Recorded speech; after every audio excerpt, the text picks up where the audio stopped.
Morning and welcome to this joint podcast in the weekend podcast of Gana Short and Chakra News. At the outset, a very happy Independence Day to all Indians. And we are all proud to be Indian. That's the first part. The second part is we're going to discuss the three musketeers of Mecca and what next. And to discuss this, I have with me Sandeep Punithan, as usual on our weekend podcast. Sandeep, happy Independence Day and welcome. Happy Independence Day, General Shankar. Welcome to all our viewers who are watching this joint podcast between Gunners Short and Chakra News. What a day to speak. 80th Independence Day. We just heard the Prime Minister from the ramparts of the Red Fort deliver his address to the nation. Lots of interesting things there, which we will unpack actually at the end of the session as General Shankar has promised. But I think first we'll go on to that very significant declaration at Mecca just about a week and 1 day ago, which is the Mecca Joint Defence Agreement between Turkey, Saudi Arabia and Pakistan. The three musketeers, as General Shankar calls them. What next is what we want to know today.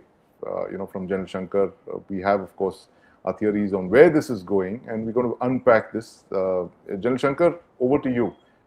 What next after this historic agreement? Yeah. Thanks a lot. It's a historic agreement in many manner. So, I was thinking, why did I get this,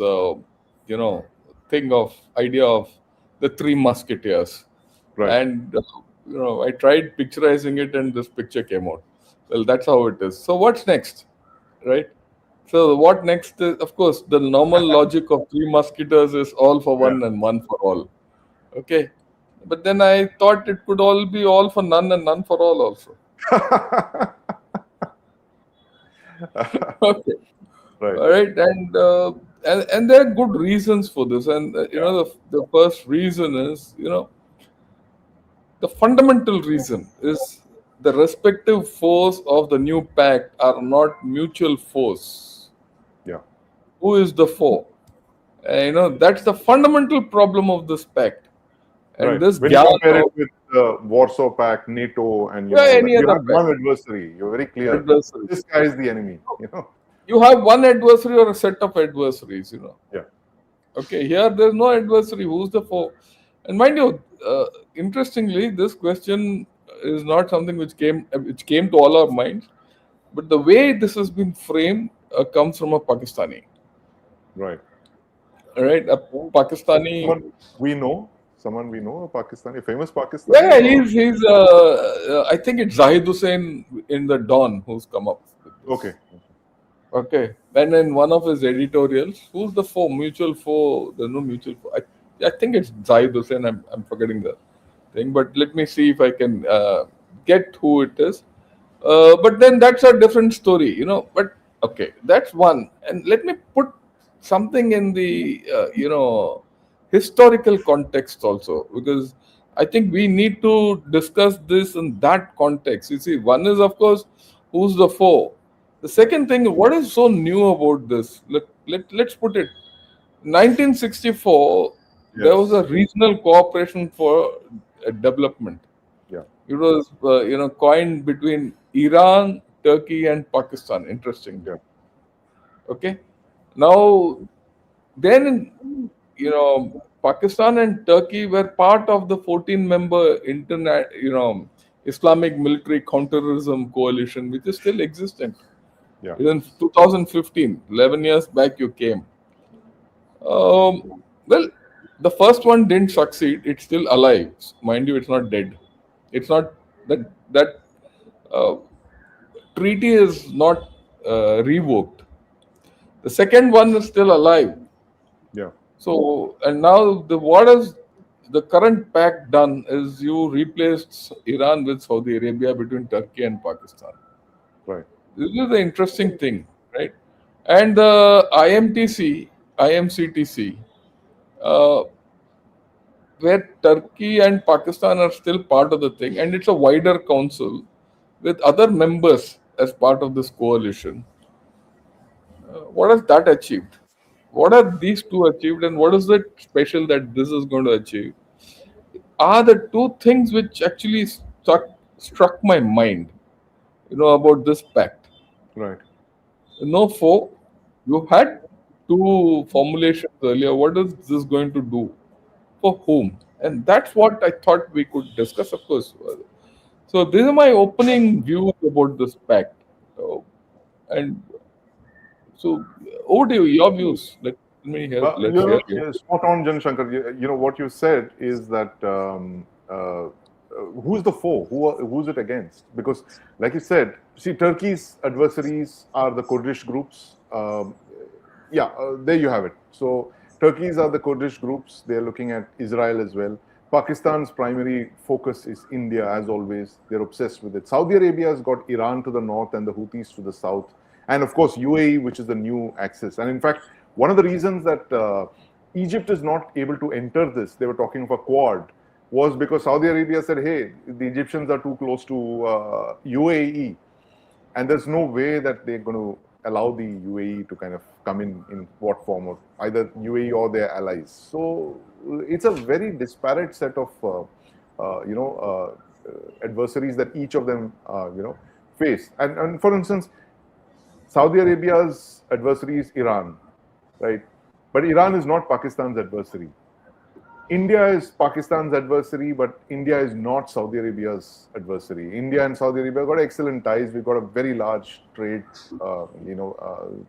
business thing going on, and oil, of course, is the fundamental thing. But there's very good G2G connect between India and Saudi Arabia, and likewise for Turkey. I mean, Turkey may oppose us at various councils, but will they enter into a conflict on behalf of Pakistan, other than supporting them diplomatically, of course, which they've done in the past? And what, when I ask a lot of my friends I was talking to, they say, oh, this is an Islamic NATO against India. Then I say that, look, this has always been there in some form or the other. Saudi Arabia and Turkey have been supporting Pakistan against India. Pakistan submarine, the PNS Ghazi, was actually refitted in, I think, Golchuk shipyard in Turkey before the 1971 war. There's been a lot of exchange of men and material between Turkey and Pakistan. Saudi Arabia has been a big funder of Pakistan's nuclear program, if you read all the accounts of it that have been published so far. So this axis has been there in some form or the other, and that RCP which you mentioned, that also been there since the 60s. But that was more, I think it was more of a peace and development. It was economic rather than the military underpinnings of what you're seeing here. And I think here there's a very determined focus on the military aspect, which is the joint defense agreement. That's what they're talking of. But my sense is that it is Saudi Arabia that's trying to drive this kind of thing, right? Because it is Saudi Arabia which has been, if you look at the current West Asia conflict, it's Saudi Arabia that's been hammered from all sides. The Americans who were there from 1979, this whole wall of bases that they had built, a dozen bases, all the way from the Mediterranean to the Indian Ocean and Arabian Sea, it was meant to protect the GCC, especially the Saudi Arabian part of it, and they have not been able to. They have not been able to protect their own bases, let alone protect Saudi Arabia. And in the south, the Saudis have not been able to prevail over the Houthis. Yeah. So, Iran has got this whole Saudi Arabian calculus into a tizzy. And then, of course, there is the UAE as well, which there's a Cold War going on between the UAE and Saudi Arabia. But I think the primary focus is Iran. And I think Saudi Arabia is trying to get both these countries in to kind of make this axis against, and they're looking at an insurance kind of thing, a plan B. What if the Americans, quickly withdraw? Or they say there is an agreement between the Iranians and the US, where the US decides to pack up its bases and leave. Then who fills the void? So I think there is a lot of, imponderables over there, which is why MBS has done what he has. But, I have two quick questions for you, Jan Shankar. One is, of course, we'll come to the China angle in this. But my immediate thing is that in an Op Sindoor kind of thing, and this is a question that a lot of people are asking, if there is another Op Sindoor, for instance, Pakistan is once again hit. Will Turkey and Saudi Arabia be able to pressurize India in a way that would prevent us from, retaliation or something. If you just go by the timeline of previous atrocities, and the flashpoint is always going to be a high visuality, high casualty terror strike that Pakistani terrorists will carry out. India will retaliate militarily, as the Prime Minister said last year, that all action like this would be responded to militarily. What will be the role of Saudi Arabia and Turkey in such a conflict? Okay, let's examine what happened in Op Sindoor, because that gives you the answer. Right. Right? When Op Sindoor happened, it was very clear that Turkey helped Pakistan. Yeah, with advisors, drones. Right. Drones. So what more can they do? Will they, for instance, rush the Turkish Air Force? I'm just looking at, if they rush a couple of squadrons. Right. So we'll come to that. You think Turkey can do that? Right? Why? After Op Sindoor, before Op Sindoor, the Turkey-India trade was topping 10 billion. Yes. It's now come down to about 7 billion, or 6.5 to 7 billion. And tourist traffic has also dropped. It was a quarter of a million. Lot. Okay. And that might drop even more. Yeah. So for a country like Turkey, will it serve their interests? What is the price they're willing to pay for this? That's what you're asking. Yeah, but I see, fundamentally that the Turks, everyone has self-interest in this. Yes. So does Turkey's self-interest amount, or rather will it force them to send their aircraft to India and undertake a war where they might lose people? Right. They might lose machines, they might lose pilots, they might lose both everything. Hardware. Right. So there's a fundamental economic angle to this. Right. Then the second thing is, Turkey is part of NATO. Yeah. You think Turkey will break those NATO things and risk a war another 3,000, 4,000 kilometers to its east? The repercussions are huge for Turkey to take a war against the war take up a war on behalf of Pakistan. Right. Okay. So virtually that is out of the equation. Now let's look at Saudi Arabia. Now the point is that Saudi Arabia, our Prime Minister was in Saudi Arabia when this incident Pahalgam happened. Yes, exactly, when the Pahalgam massacre happened. Absolutely. He just told that chap, "Thank you, I'm going," and he came, and within 2 weeks you had Op Sindoor. Yes. Okay. And Saudi Arabia couldn't do anything.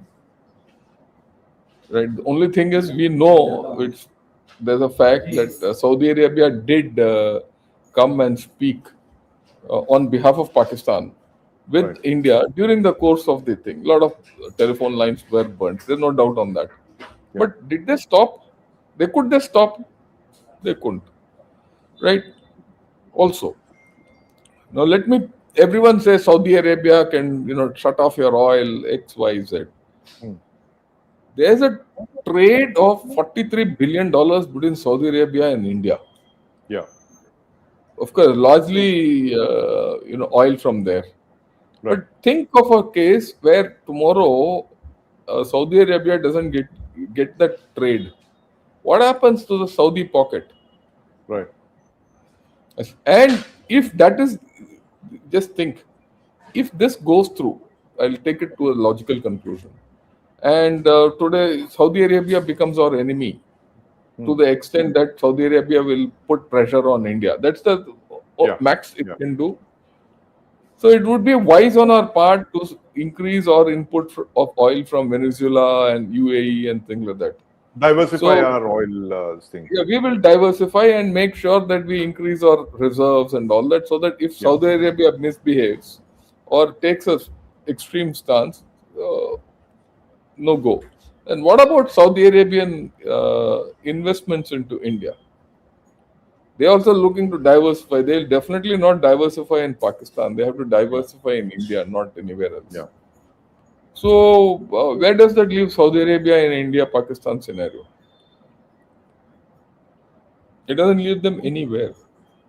So that question that Saudi Arabia or Turkey can in any way interfere in an India-Pakistan situation Right. is goes out of the window in the first shot. Right. Whether, yeah, diplomatically, Saudi Arabia would have some leverage to speak to India because of Right. links. And how do you explain our, NSA who went twice to Saudi Arabia in 2 months?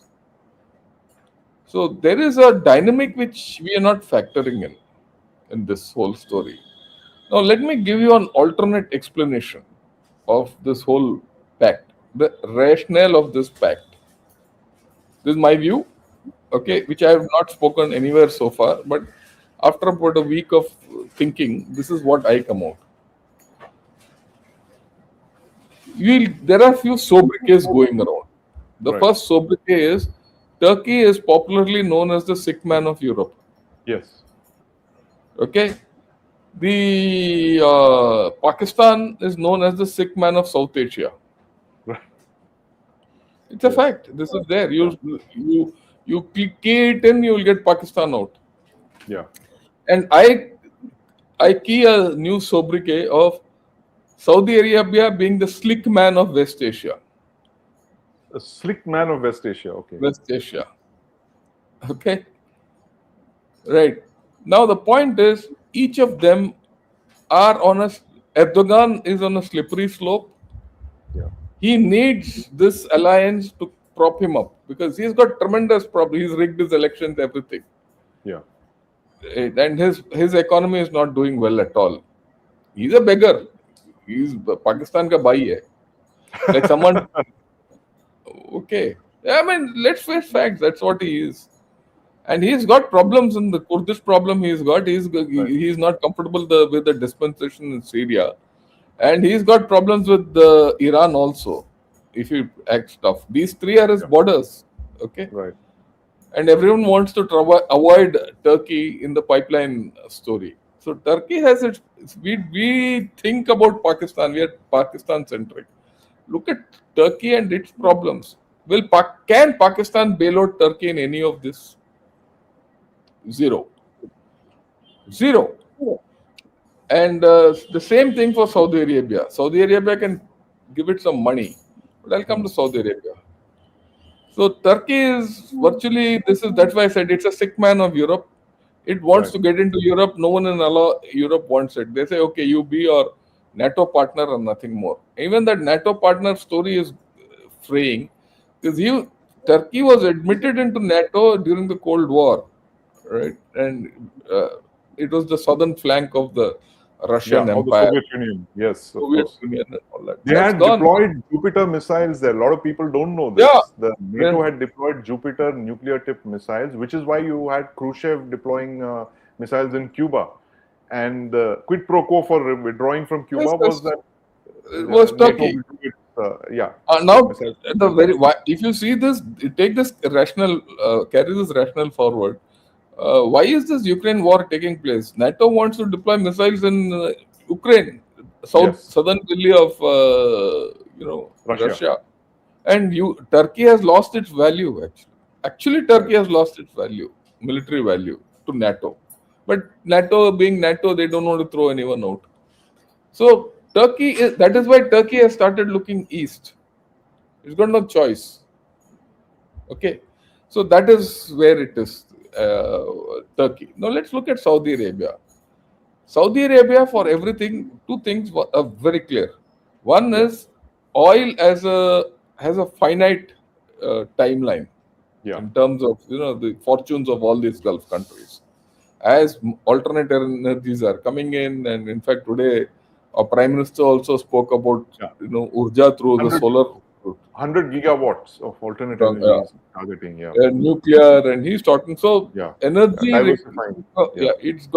it needs diversification.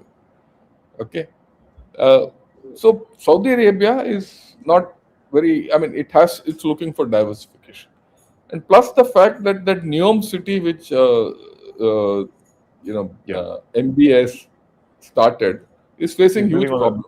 the Red Sea. Yeah, it's actually a black hole. It's just Black guzzling hole. a lot of resources. It's not. So that's being why I able to- said Instead of saying the sick man, I've said slick man. Slick man of It's on us, West Asia. West Asia. So it doesn't have the kind of depth in financial depth which it had probably Yeah, 10 years back yeah, or 15 years back. It didn't have, doesn't have. It doesn't have, right? That it will contribute generously to yeah. Pakistan or Turkey. It's not there. So Pakistan doesn't get anything. Now, let's look at the third angle. What can Pakistan do for Saudi Arabia? And so it needs some protection. It needs Right. some protection. Uh, right? It needs protection. And I'll come to a very interesting theory which I heard today. Now, let's look at Pakistan. What does Pakistan do? What Pakistan, we know where it is. It's a sick man. It Yeah. needs money, and it can help no one, and it will not help anyone. It will not help anyone, because the moment they see Houthis have attacked after this pact. How, after all, there has been a KSA Pakistan pact in operation for the past Yeah. 7 months, Yes. right? Now, Houthis have violated that pact many times. They post a Pakistan has threat not to done anything. Yes, they're not nothing compliant. except say, oh, we stand in solidarity with Saudi Arabia. Yeah, yeah. So just adding Turkey into this mix, how does it change? It doesn't change anything. I don't visualize Pakistan sending aircraft to Turkey to help the Turks against the Greeks. Right. Okay, now I've spoken about the Greeks. The Greeks have stationed some patriots in Saudi Arabia Right. as part of the American arrangement and all that, Yeah. Yeah. right? For protecting Saudi Arabia. So you think Saudi Arabia will go and fight with Turkey against Greeks? See, Right. we are looking at this pact from our viewpoint. Yeah. We should look at it from others' viewpoints, and then you'll get to know where this is. There, So there's a third this. very Yeah. interesting thing. You must hear this. Very, very interesting formulation I heard. He says, "Look, this is a Saudi requirement. The reason is this." He says Saudi Arabia's money is resident in USA. Yeah. Okay, so tomorrow if Saudi Arabia talks tough or something like that, Hmm. USA might just say, take over that money, and whatever it does, whatever it did with Russia, it can do to Russia. We'll lock out the Saudis from their money and yeah. money and SWIFT payments gone and all. Where does it leave Yeah. Saudi Arabia? It leaves Saudi Arabia nowhere. It is exposed against USA. So this guy who did this analysis says that is why they've taken Turkey and Pakistan, because Pakistan and Turkey can threaten USA in ways which others can't. How So will these the are, how does yeah, Turkey you threaten? just say whatever. There are many ways to threaten you. You Right. know it. Okay, these guys, they and if they put their thing, after all, just look. Pakistan has just presented a $10 billion bill Oh, the to bill. Yeah. USA, and USA Right. is paying. Yes. USA will pay somehow or the other something, because it needs Pakistan. So that so Pakistan generates this kind of a story. Yeah. It's a It can conflict pose economy. it's It's no, it poses complex threats to USA, right. and in doing so, the moment Saudi Arabia has Pakistan and Turkey by its side, USA doesn't misbehave. Okay. This is a new one. I haven't heard of this Yes, theory. yeah, that's what I'm saying. This is a new one. So, right? So that's why I say the more you examine this pact from others' Yes. perspectives, you will not understand this pact is going nowhere. Right. If you look at the Turkish perspective, they say, no, we are not going to fight against Iran, Shiran, and anyone. We are not going to fight with anyone. They Yeah. say this is more for production. Our things will be sold to Saudi Arabia. Yeah. This is not aimed at anyone. I think all the three, leaders from all three countries have come forward and said, no, this is not aimed at anyone. This is not Correct. aimed at anyone. It is not aimed at anyone. Then why even have Why this? have you? What's the point? So Why that's have why it? I'm saying, no, this pact, whose interest it serves? It's not that this pack has got no value. It's got value. Right. I've Right. told you the Saudi Arabian value. Yeah. And what these people, Turkey and Pakistan, imagine, or rather their aspiration or interest is they can sell their equipment and services to Saudi Arabia and get money. Other- Yeah. Okay, let me give you the Pakistani angle. 2 days Yeah. back, one a guy from someone from Rawalpindi, probably I don't know if he'll come, if he'll figure today or not. He's a chap Right. called ABD. He came. He says, "Look, we want this pact because then we can get technology from Turkey, and we have people here, and we'll become Right. a power in the But next 30 years." that's coming in any case. The Turkish technology has been coming even without a pact. So why do you need a pact to formalize this? Unless the pact says that Saudi Arabia will pay for it. You know? Yeah. Paisa. Paisa. Paisa is Saudi's money. Saudi paisa for So, Turkish technology into huh, Pakistan. then into Pakistan. Then there's another interesting question which I heard or read today morning in Yeah. Dawn. In Dawn, okay, Right. is they say, look, if you want protection against India, because Yeah. see, Pakistan has a singular idea Yeah. Yeah. how Of to course. protect itself. Its existential problem is India, isn't Yes. it?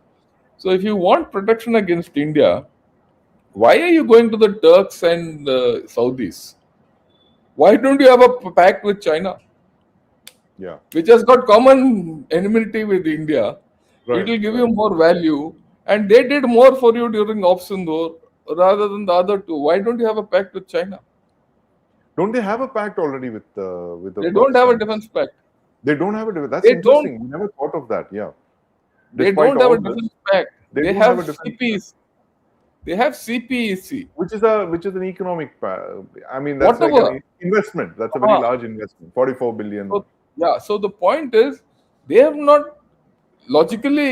If India is their existential problem, Yeah. and for China also, India is the biggest problem. Yeah. So China and Pakistan should enter into a pact. Why have they not entered? That's interesting. So Why have they not entered no, in the I mean, pact? if I were a Pakistani, I mean, if you were a Pakistani, would you Yeah. prefer a pact with China or would you prefer a pact with Saudi Arabia I think it against has to do India? with the And against against. India, Maybe they understand that the Chinese will not enter into any future India-Pakistan conflict. They possibly fear that. China has never entered in Pakistan's favor in any conflict, even 71, which was a conflict where Pakistan was literally torn apart, was split into two. The Chinese never came. All the Chinese had to do was to move, mobilize their formations along the Himalayas, and India would have to, counter move as they feared, as Field Marshal Manekshaw feared that the Chinese would come down, and therefore he wanted large parts of the Eastern Command to focus there. And I think now we know, in after the declassifications, that the Soviet Union had deployed against the Chinese then, so they and basically not lost only in a that, lot of Chinese. Yeah, not only that, we did that in December when the passes would close. We would where have the finished. snow was, yes, So absolutely. we marginalized. Whatever. No, I mean, Yeah, but what you're saying is right. The Chinese didn't even move. they didn't. Yeah. They might give They them didn't. missiles, they might give them know-how, hardware, but to physically intervene on behalf of Pakistan, I don't think the Chinese will do that. And Okay. possibly So the Pakistanis know that. yeah. And the next problem if Pakistan has a defense pact with China, then where does it leave them with USA? Yes. They are a non-NATO ally of USA, by. Major non-NATO ally, absolutely. So that has not gone. So he Yeah, doesn't get anything, and he is not happy with the Chinese stuff. No. yeah, See again, what did Bajwa say? That we yeah, wanted items from West, we wanted items from Germany, we wanted yeah, this thing. He said this in some lit fest or something like yeah, that. yeah. And we didn't get, so we had no choice but to go to China, China, yeah, right? So he said that China is not our first preferred destination. yes, And this fellow has said after what happened in Opsundur, yeah. the major shift away from China has happened after Opsundur. Hmm. Pakistan's shift away from China. Shift away from China. He is Yeah, now going to Turkey and all this. yeah, It tells you a story, and the fact is that China has quit Baluchistan, Sandak mines, which they were there for Yeah, the past 10 years, they've quit. that's right. Yeah. So I wrote a So, piece for India Today, General Shankar, on what you just mentioned. The fact is that I said every time Pakistan's geography is threatened, they go abroad. Immediately, the leader jumps on a plane and he's, globetrotting.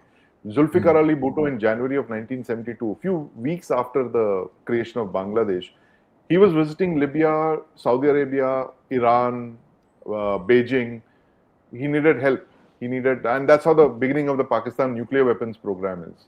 And similarly here in Sindoor, because you threaten their geography by hitting across all the bases, all the dozen, Noor Khan, Chaklala, Rawalpindi, all those places were struck. these are He ran. So the Pak Air Force literally withdrew, towards their depth bases.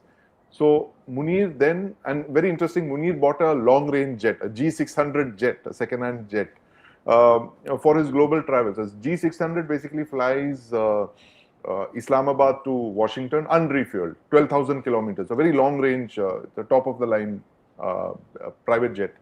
He's bought that because he knew that he will have to travel a lot and get all these people in. So, like you said, this is basically they're looking for friends abroad, strategic depth. So, Pakistan is looking for strategic depth, and they're trying to look for it in Turkey, in Saudi Arabia. But when you said this, when you were describing the compulsions of these three countries, I was thinking of this is an alliance of Nokia, BlackBerry, and Motorola in 2026 to face iPhone, the iPhone threat. you said it. You see, there's another major thing. Like I said, Turkey, why it's doing Erdogan's own political future is at stake. Yeah. Similarly, Saudi Arabia's political future is at stake. Today, more than anything, Pakistan's political future is at stake, and Asim Munir's political future is at stake. Unless he shows to his people that look, Saudi Arabia is behind me, Turkey is behind me, this Islamic countries will help me out, right? Yeah. He cannot quell his internal problems. His internal problems are beyond him. So that's an interesting theory. So you're saying that he is trying to bring in his external successes, so-called, if you can call them successes, and he's trying to translate that into some kind of internal legitimacy and popularity and survivability or whatever inside, because given the kind of internal problems that they have. Yes. Will it translate into that stability? It will not, but he's got no other choice. Does he have a choice? Does he have a choice against Balochistan? Does he have a choice against KP or POK? He's got no choice because what he's playing out there is a military game with no political thing, and that's a completely political problem. There are political problems in both provinces. And he is now trying to solve it through that administrative measure of breaking Pakistan up into 20, 25, whatever the number of provinces. It's 24 provinces or more. Whatever. More people are saying anything between 9 to 27. That's the figure I've seen, and from Pakistanis. Yeah. So that's a major exercise for which he needs legitimacy and backing. Where will he get it from? He'll only get it from Saudi Arabia. Right. When there's no the 28th Amendment. It's the 27th Amendment. No, 26th and 27th Amendment have been done. 28th is what is jumping in. He's planning to do the 28th, which is what they're moving in this year. And they're going. He has to do it. Then he needs someone's backing to make him a president. Right. Someone's backing. He needs to ensure that Asif Ali Zardari and Nawaz Sharif are sidelined, and Mohsin Naqvi is made the prime minister. That's the game, you think? That's the game. Right. I mean, that's a very clear game. He's the executive president. I am not saying this. Pakistanis are saying this. Pakistanis are saying yes. We've been talking about this last couple of days. Yeah. So now the Prime Minister, this chap, Mohsin Naqvi, Trophy Chor Naqvi, and Executive President, Field Marshal Asim Munir, Chief of Defence Staff, the Americans, will they allow them to be the president and the chief of defense staff? And how can he be stopped? Will Trump stop him? Because you also have to understand that Trump himself is over a barrel. Right. Trump is in a very bad thing with the Iranians right now. So this is so they find that this is the only way to think. And I'll yet give you another angle to this. For all you know, USA might be saying, please go ahead with this. How does it help the US? Yeah. See, today, whether we like it or not, the USA cannot get out of this place. We will not get out of this place. Will not be allowed to get out of this place. All three things. US presence in this area is guaranteed for a long, long time to Yeah. come. Okay. But this pact might well prompt the US to tell, look, you operate with Iran, you confront Iran through this pact, and then you let them. If it is beyond this pact, then I will come into the picture. Hmm. So actually, it gives depth to US approach to Iran. You think the US was behind this pact, the Mecca Pact? You think? Definitely, otherwise this won't go through. Right. It has not come out, but I am sure that the US is very happy with this pact coming up, because now they are not primarily responsible for the defense of this area West Asia. and peace Yeah. and stability and all. So Trump or whoever his successor might say, hey, look, you have this pact, start off with that first, and I'll come in when I have to. Okay, for whatever you can say against Houthis, against whoever. So US gets a bit of a depth. It's not depth against India. It's not. We know US is very clear. It's against Iran. Even these three chaps are worried about Iran. Iran. That's They right. will not So play so. Trump was in Turkey recently, and he was praising Erdogan and all of that. So Well, you see, this was the bargain. There's a bargain. There's a bargain. Right. Okay, let's be very clear. So we should be clear in our mind that this pact is nothing against India.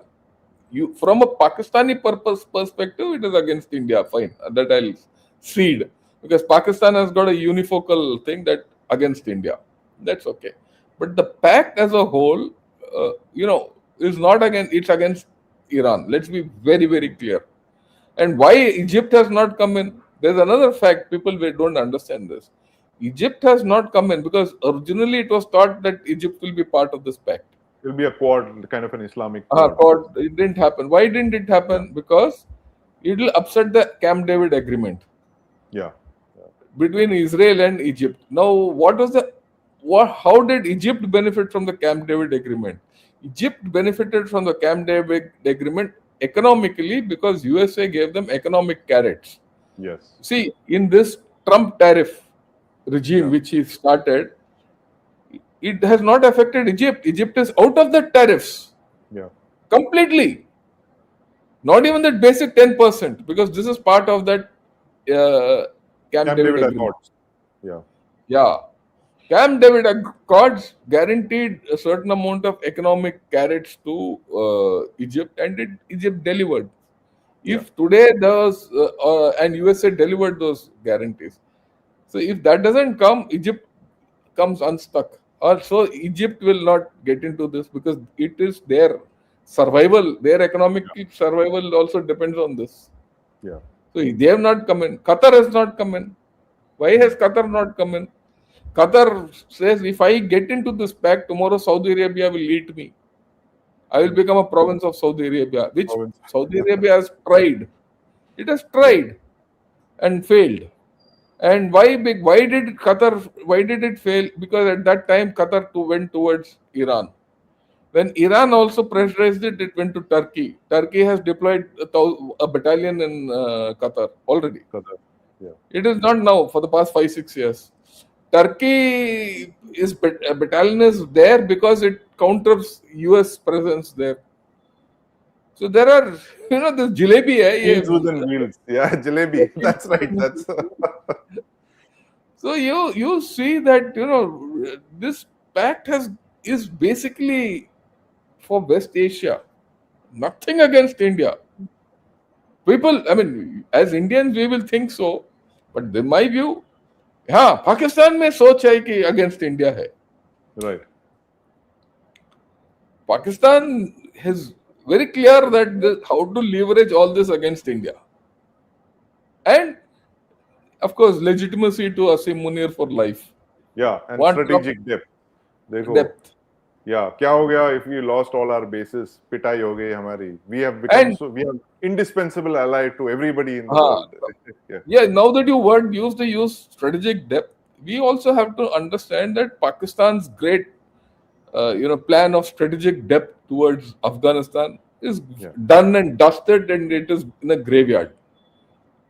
They are So it's not five. strategic. It's the fifth anniversary, incidentally, today, General Shankar, of the fall of Kabul, and that very Kabul, famous Faiz Hamid with that cup of tea. You cup of remember tea, the and Sarina Hotel? और 5 ठीक है, साल में देखो क्या हो गया. क्या हो गया? Now he is in a strategic squeeze. Yeah, That squeeze, okay, look at it this way. Uh, Pakistan might get some guarantees against India, but what guarantees will Turkey and Saudi Arabia give against Afghanistan? right. Nothing. So he's lost strategic depth there. So he Yeah, has to go somewhere else to get some depth. you're right. So he's been Pakistan, squeezed on his western border and on his eastern border. yes, So, and he has kind of he gone to has no another choice. direction. Yeah, But he's got no choice. So I mean,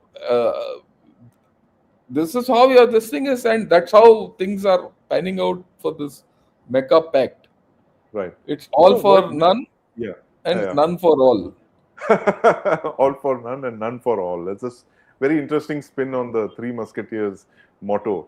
But it also reminds me that these three musketeers have got knives to a gunfight. Like they say, never bring a knife to a gunfight. So these Uh, musketeers are a little out of depth here if they think they can use these knives. But my question at the beginning was that where does this leave China in all of this? I mean, look at yeah, this. There's been war, conflict, missiles flying, deployments, idhar, udhar, agreement, Mecca agreement, and all. And from Beijing, there is just sannata. There is AK हाँ, Hangal kind of sannata. There's ये क्या सन्नाटा है भाई? इतना सन्नाटा क्यों है भाई? What's going through Xi Jinping? See, His mind. there are two ways of looking at the Chinese thing. When I read the commentary from China about the KSA Pakistan Pact, Yeah. they felt that's a damn good thing that we have good relations with Saudi Arabia Saudi and and for Pakistan. We have and supply arms Pakistan. to both. Arms, Yeah. we can now no arms to Saudi Arabia was no go because USA will not allow it in a hurry. But After the first batch of yeah.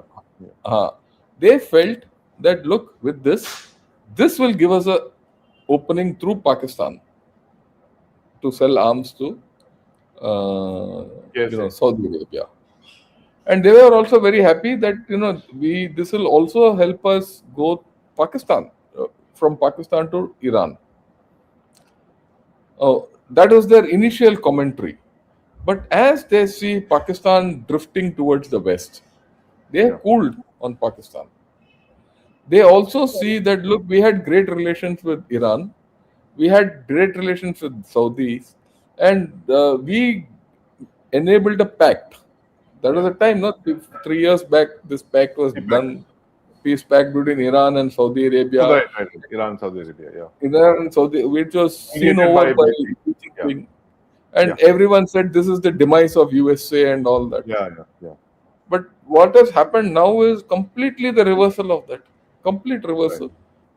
So China will say, okay, let this whole thing settle down. I will now try and utilize this because China has equation with Turkey also. I will exploit it economically, if nothing else. Right?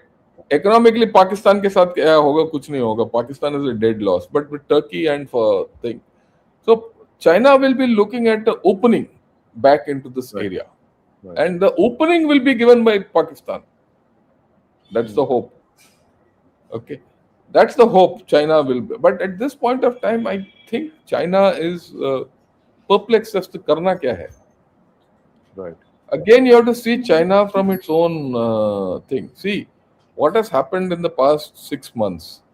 You have seen absence of China from the Hmm. scene. Complete absence of China, right?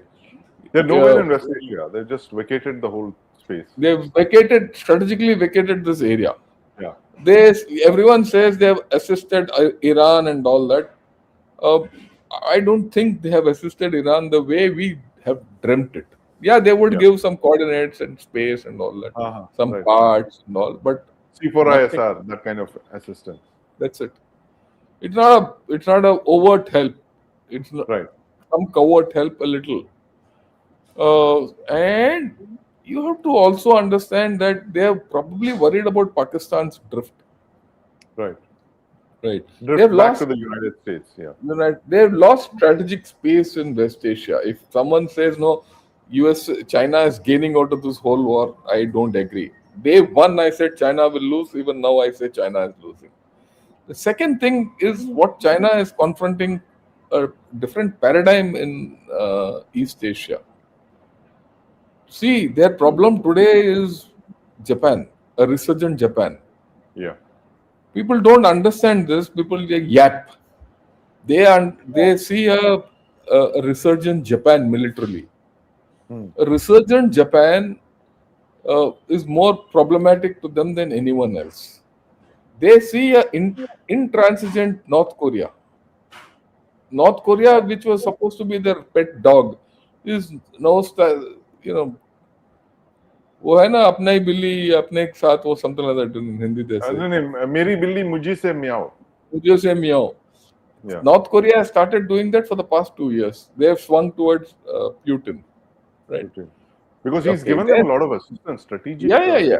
There, but today, Kim Jong Un speaks a different language altogether. Yeah, and In he's fact, the on a direct Koreans, dial with Putin. Putin, and the start point was North Korea went into communications through Russian satellites, and they did Chinese satellites. This happened. That was the beginning. Right. So you see, China, North Korea is in a problem. Japan is militaristic. Taiwan is doing all the right noises to make itself into a porcupine, and they are overstretched in Philippines. Hmm. South China Sea, they are in a big problem. I mean, everyone says they've got made islands and this and that. What's happening in Scarborough Shoal? Look, China is troubling Philippines. Yes, I agree, but Philippines has not given up. The hybrid war or the gray zone war with China has fought against this entire all these nations in the South China Sea. If you look at it from one point of view, they're successful. On the other point of view, they are stretched by about 3,000 kilometers. They're stretched by 3,000 kilometers because the other edge of the South China Sea of the 10 dash lines lies along the Philippines coast. Right. So they are in a. Now, what does China do in all this? Right. Right, their economy is in a mess. They are a huge mess. Okay, I mean, people who don't understand China, well, they'll say, no, economy is export dependent. Yes, it is only export dependent. China is a one-trick pony. So, and it is trying its hardest and most thing to woo India. There's a kit pit going on between India and China. Yeah. Yeah. And why I'm taking all this while for China is people don't understand what's happening in China. That is why I'm talking. So, this much. And so, overall, if you see, China has different oats to fry or eat into different thing. It doesn't come into this area. But that's a very And big. Pakistan, Yeah. this pact doesn't affect China at all. It, in fact, if it goes anything, if China starts, it will go against China. China's best bet is still cheap oil from Iran. Right. Is it going through? Is the oil going through from? Yeah, it is all Iran going through whenever China? it can. Even Yeah. Chinese want oil from Saudi Arabia. Right. Okay. See, people don't understand. Let me explain this a little more. You would understand this. The Chinese are facing inflation. Hmm. Sorry, deflation. deflation. Their consumer price index is going down, but their purchasers price index is going up, and their costs of inputs and everything has gone up in this war. So as a result, the input costs in China have gone up, but the output costs, income costs, or the income has not gone up. It has in fact gone down because there's Right. no expenditure. So they're getting squeezed. Hmm. And this is again, I'm speaking not from my own data. I'm speaking from data of Kexin, which is the Right. official economic portal of China. So they are in a mess actually. So they will Yeah. not come anywhere near this pack. They don't mind. They will not come here. So, the West Asia is such a crucial arena for the Chinese. They source so much of their oil from here, and yet they're not present there. Why? How and why did they just decide to vacate this space? They They don't were have the there. capability. They don't have the capability to. So then, are they paper tigers? Then this is the question Yes, that they are. Look, I've always maintained it. The days, you see, many people never believed me. Even now, yeah, people think I'm an idiot when I talk like this, right? When 2020 Galwan happened, yeah, I said they will vacate. You remember that I told you that yes, day. yes, of course. You're the one 6 years. who might say, Yeah, right? That this is, war avoidance, aggressive belligerent war avoidance. war That's what you called it. avoidance. I Yeah, said that belligerent then, war avoidance. war avoidance. And that has been their theme. People don't understand this. So they will never fight. And now it's out of question. Yeah. So how then these are supposed to be the hallmarks of a great power, right? That you deploy forward, you send your forces, you move your navy, you do all of that, you make a diplomatic this thing. The Chinese have done nothing of this sort. Either it is that they don't consider this to be a theater of their, that's critical to them, or the fact is, like you said, is that they're paper tigers and they will not act, you know, uh, It because for of them it is for them it is regime preservation. right, The CCP wants to preserve its power in China. Xi Jinping wants to preserve his power over the CCP. They will do nothing to upset this apple cart.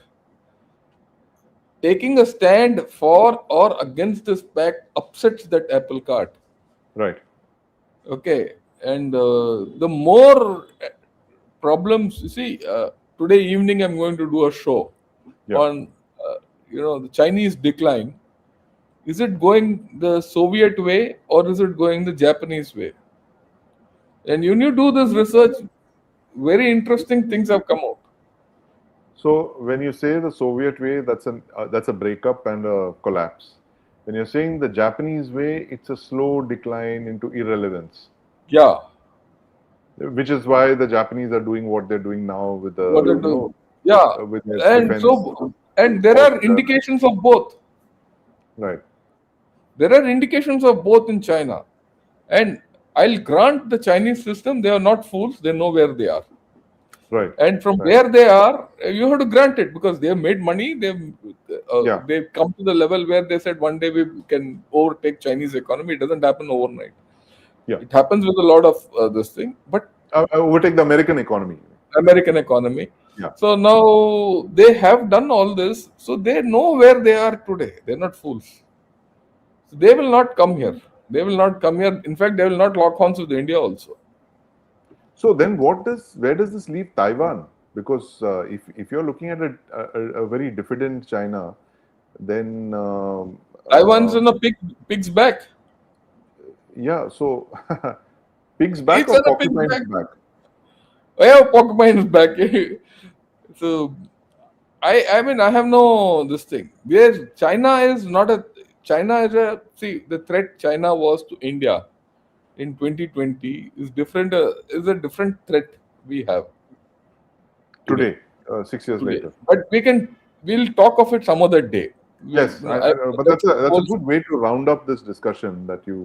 We started with the West Asia Accord in the Mecca Defence Agreement, and we moved on to China.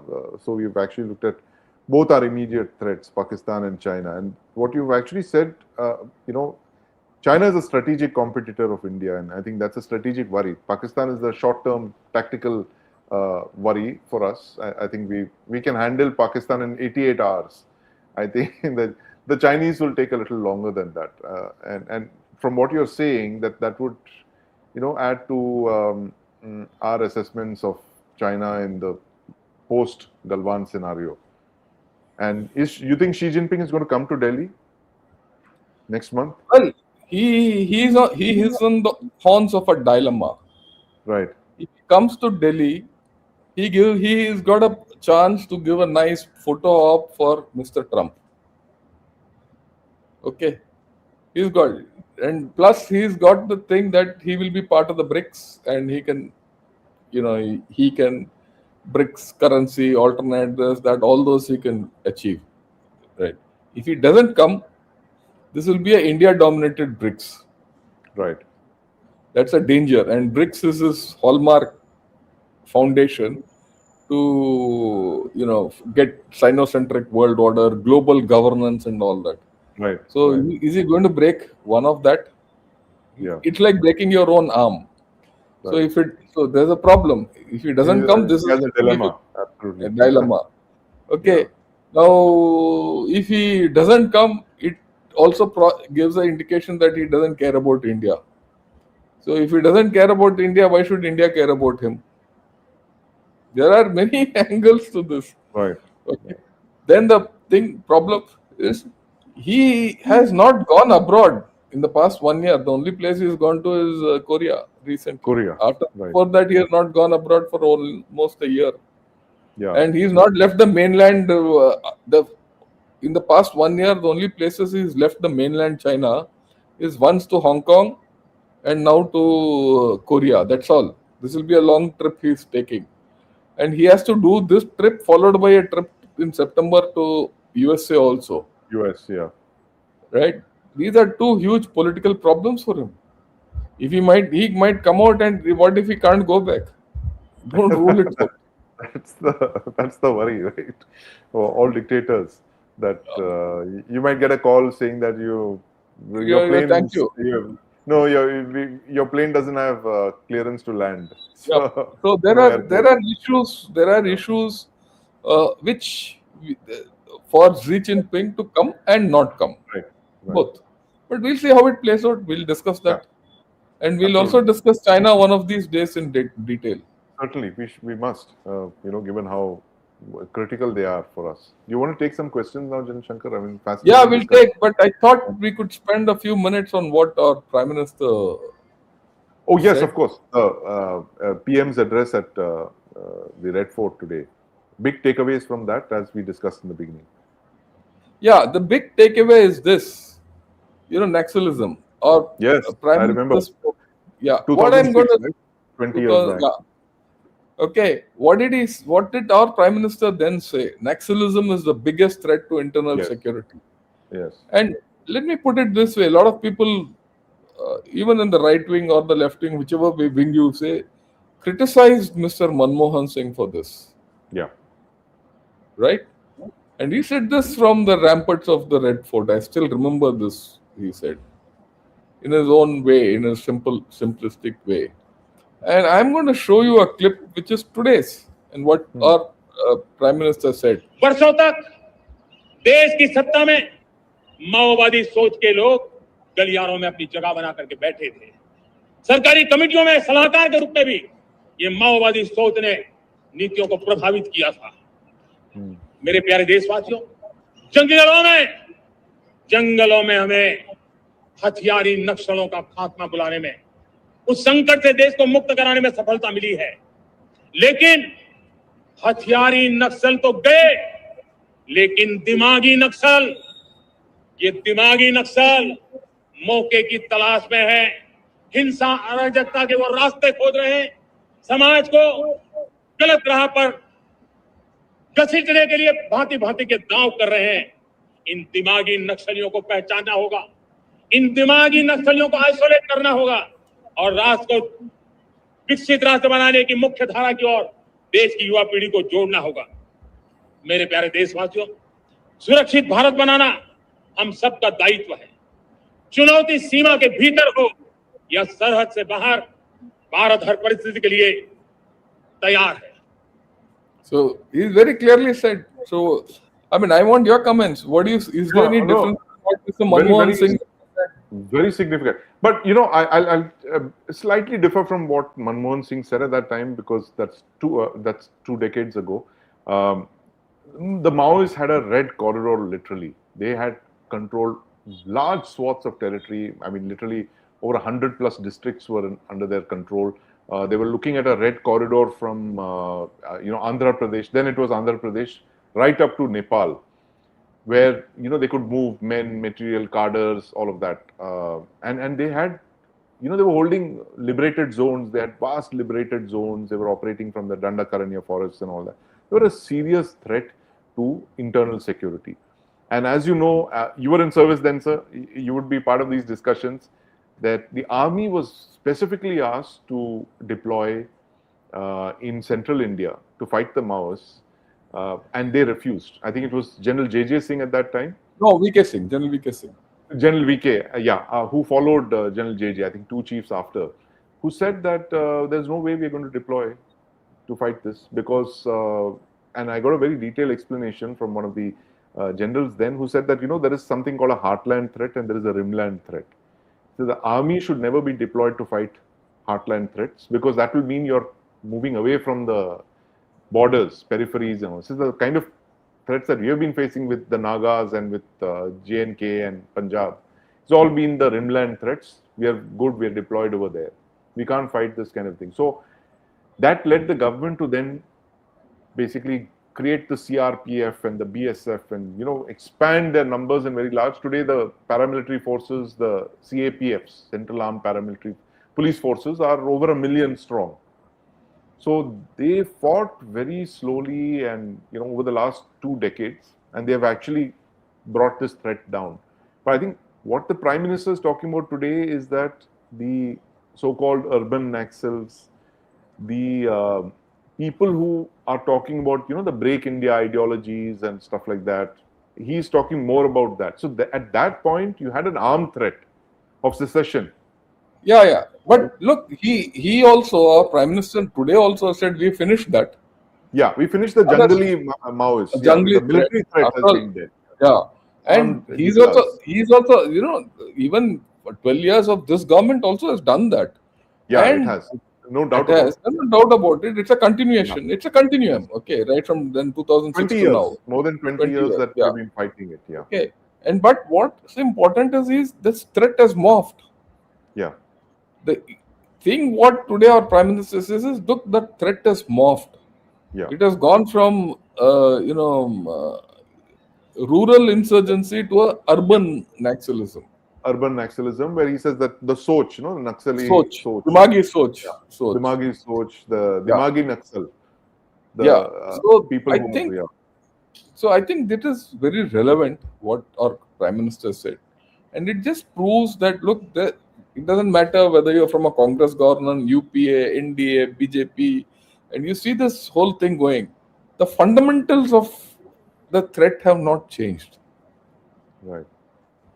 The shape and size of the threat might have changed, but the fundamentality of this, assessed by 2 successive prime ministers, is not a joke.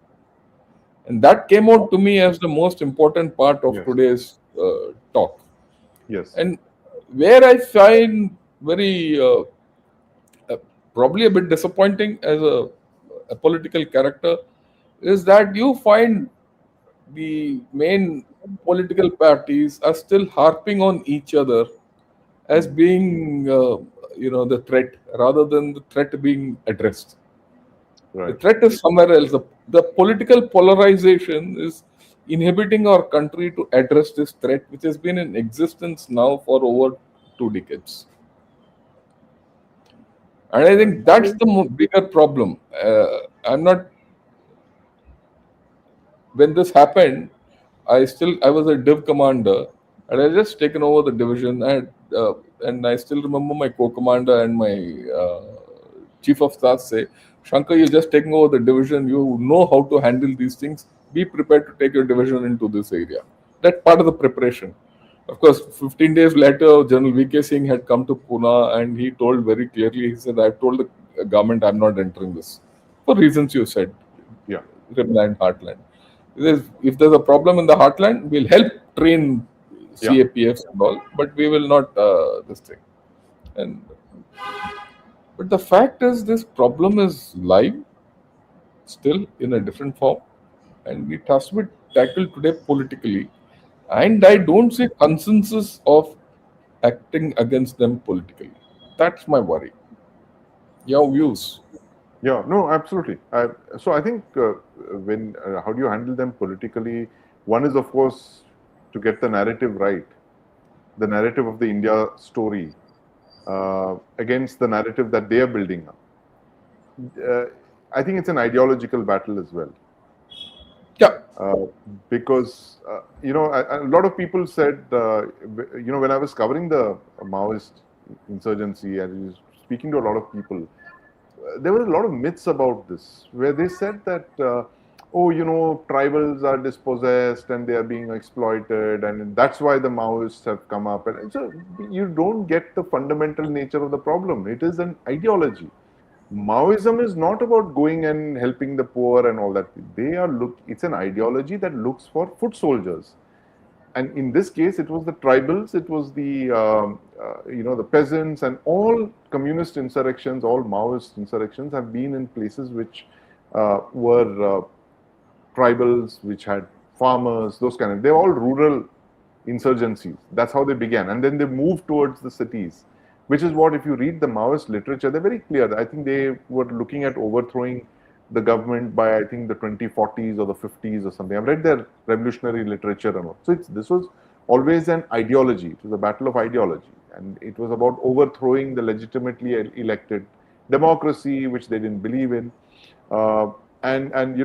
imposing Maoist-driven ideological state like communist China, where the party would take over violently, overthrow the. So I think it's a matter of countering this violent ideology through a narrative. And I think that's why we come back to this whole thing of our weakest point so far that I've seen is that kinetically we are super strong, right? And we saw that during Op Sindoor. Whether it's the use of artillery or BrahMos or the Air Force, we are very good at what we do. But narrative-wise, I think that is where our weakness is.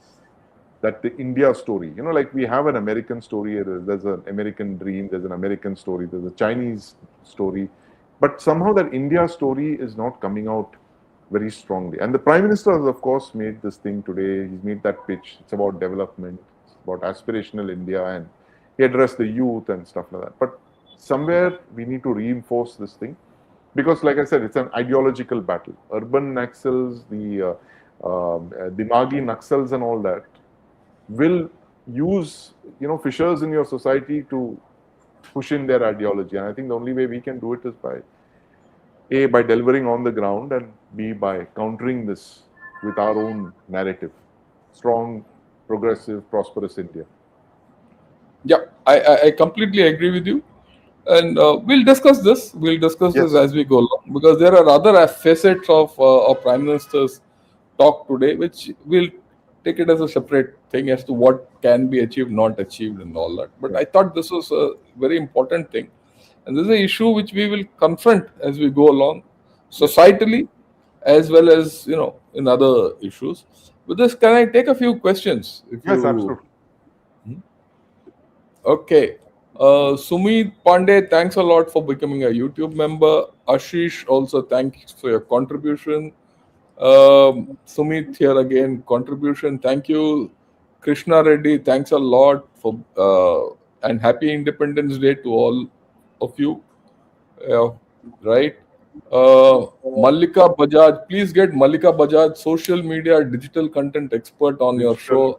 Colonization Or is happening. people, kids need education and how digital colonization is happening. we'll try and get, because we'll see how it works. I really don't know who Malika Bajaj is. Do you know her?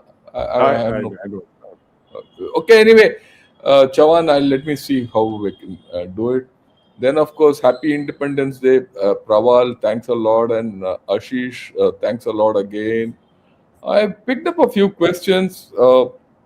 Okay, whether India doesn't have enough competent youths in IIMs, IITs, IIS, CAs, should Indian Gen Z led by failed, unemployed, anti-national druggies? Yeah, that's the point. This is an interesting thing. Yeah, your views on this? No, I think it's the Jantar Mantar does not represent the youth of India or the Gen Z of India. It's a small little, very loud, vocal, voluble set, and they don't by any means represent the vast majority of India. They're just the loudest, and some of them are the most uncouth of the lot. That's how I see it. Yeah.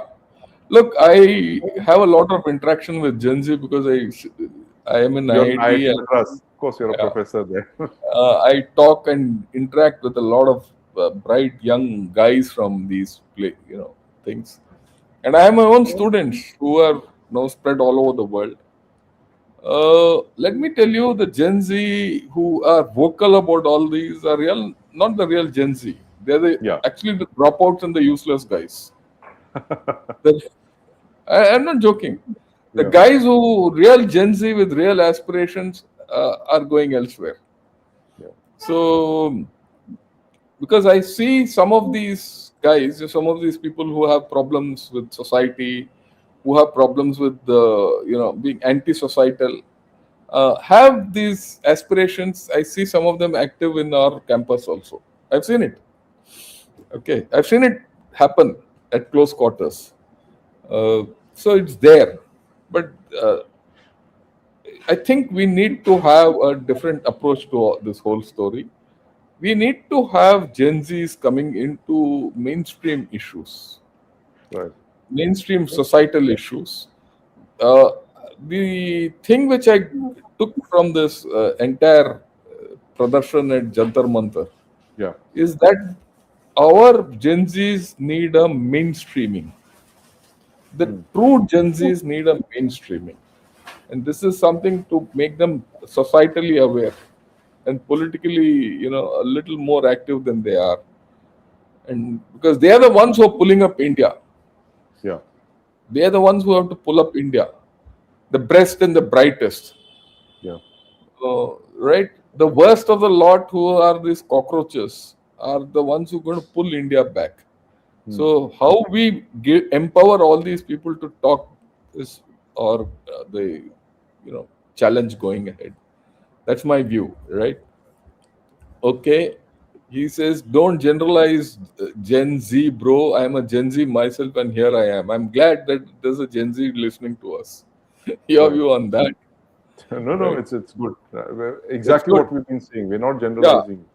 yeah. We We are don't, saying and that's I, not. They're not representative of the true Gen Z. The true Gen Zs are doing stuff in life.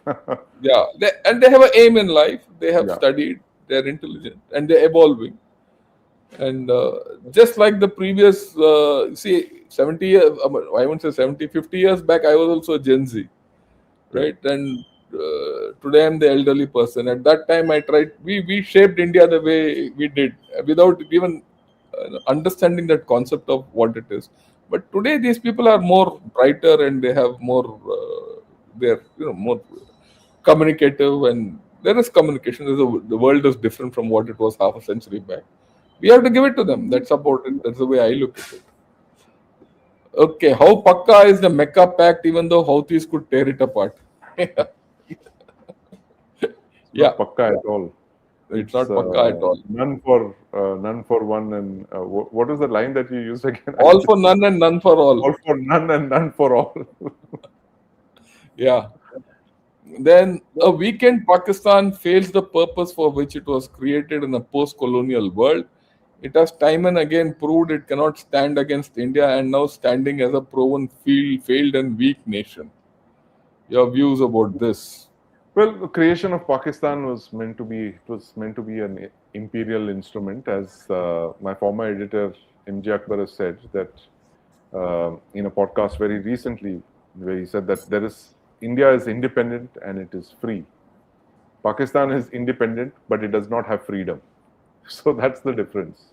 It is if you sell your freedom, then you get into all of these things. You'll have to get into these pacts, and then you have to be useful for all these other countries. You have to do their bidding. You're a mercenary state. You're a rentier state. That's the thing. And these guys will never allow Pakistan to collapse. That's also that's a fact. So, the net result is that this is a state which will trouble us. Yeah. Whether you like it or not, it will trouble That's us. And this pact will trouble us. Hmm. We need to understand how to handle this whole thing. Because Nuisance. trouble will come. That's all. Yeah. Okay. Superpower USA couldn't defend Pakistan in 1971, and they think this pact will save them. It will not. Yeah. So let's take the other question. A pact is formed to counter a common enemy, but in this case, no common enemy, and they say the pact was not formed for this reason. Absolutely absurd. Your view? Yeah, absolutely. This is exactly what we discussed today. No common enemy here. Yeah, the trophy chore will now become a chadar chore and deg chore thanks to the Nazrana app. Yeah. Yeah. Uh, So watching Okay, very carefully. from strategic depth doctrine, Pakistan has turned to strategic theft with characters like Naqvi. So there is yet another facet. But you know, Naqvi is a Jan Shankar, Naqvi is a Shia, right? And it would be an extraordinary leap of faith for Asim Muni to appoint a Shia prime minister. So that brings into question Asim Munir's own faith, isn't it? Right. He's not Shia, right? He's Sunni. ये तो वो हफीज है ना. Hafiz, that's right. Hafiz Hafiz Quran. hai. So Hafiz hai Quran. So there are a lot of dichotomies which are yet to be played out. We'll see how it goes. Balancing is a game multiple countries play. India will also take countermeasures. Also, please note that combined GDPs of Pakistan and Turkey is only a fraction of India's. So, how do you look at this? Let's not get into the GDP game and all that. What is Iran's GDP for that matter? I don't know if the Houthis even have a GDP, but they are a source of trouble and they're a source of great worry to the countries around it. And I think that's how we should look at it. Their potential to create mischief and create trouble is what we should be factoring in. And look, there's another counter effect which might happen, and which has probably happened already, and it will solidify without being a pact. And that is the triangle of Israel, UAE, and India. India, absolutely. I to you. So this might, upset this. That is something which we have not spoken of, but towards the end, I want to put across. All three of these countries are economically strong. Yeah. They are independent. They have great leverages, and technologically, they are far ahead of the others. So this pact, if I were in this pact, I would be worried actually. Right. I to you is a story that we should discuss. Every action has an equal and opposite reaction. Right. The opposite reaction of this pact will be this other pact. I to you. I to you too. You too, nahi. I to you. Two is the hidden part of the story. Hidden part of the story. Right. Okay. Then Kart says, thanks a lot for your contribution. And I think we're done for the day with the... So... Great. Thank you very much. No, wait. I want you to see this. This from... I'm from Turkey, but my lowest country is China. Of course, I love my country too, but China is special for me. So, very nice, right? So, that's what I thought I'll put across. Your final views on what we have discussed, and then we'll close it. Well, fascinating discussion as always, General Shankar. And what a day to discuss it. 15th of August, 80th India's 80th Independence Day, and I think we are looking at the closest strategic geopolitical shift in the last couple of days. The the Turkey, Saudi Arabia, Pakistan Mutual Defence Pact in Mecca, and we've of course gone beyond just that. We looked at other factors affecting India, which is China, and the hidden ace, of course, is the I2U, UAE, Israel, and India, which we'll talk about. We've been discussing that actually in previous installments. And thank you for making sense of this. We'll be back very soon, next Wednesday, Jan Shankar, to talk about more developments. And until then, thank you very much, viewers, for watching us, listening to us, coming back every Saturday morning to discuss this, to watch us discuss the burning geopolitical issues of the day. And this is a joint podcast between Gunners Short and Chakra News, and I would urge all of you to like, share, subscribe to both these channels. You get the kind of debate, discussion that you don't get anywhere else. With that, thank you very much. Once again, happy Independence Day to all of you there. Jai Hind and Jai Bharat. And Jai Bharat. Thank you.